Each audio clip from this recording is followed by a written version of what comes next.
ভোক্তা পর্যায়ে আরেক দফা বাড়ানো হলো তরলকৃত পেট্রোলিয়াম গ্যাসের দাম।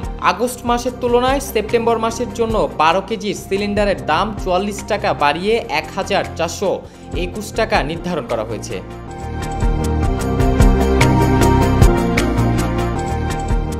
সোমবার দাম বাড়ানোর নতুন ঘোষণা দিয়েছে বাংলাদেশ এনার্জি রেগুলেটরি কমিশন। এদিন সন্ধ্যা 6টা থেকে নতুন দাম কার্যকর হবে বলে জানিয়েছে সংস্থাটি।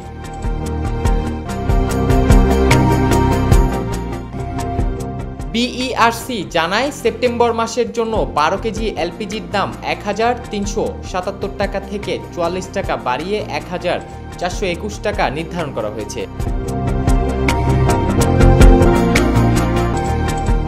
এর আগে গত 4 আগস্ট ভোক্তা পর্যায়ে আগস্ট মাসের জন্য 12 কেজির সিলিন্ডারের দাম জুলাই মাসের তুলনায় 11 টাকা বাড়িয়ে 1377 টাকা নির্ধারণ করা হয়। আর গত জুলাইয়ে বাড়ানো হয়েছিল 3 টাকা। সে সময় 12 কেজির সিলিন্ডারের দাম নির্ধারণ করা হয় 1366 টাকা।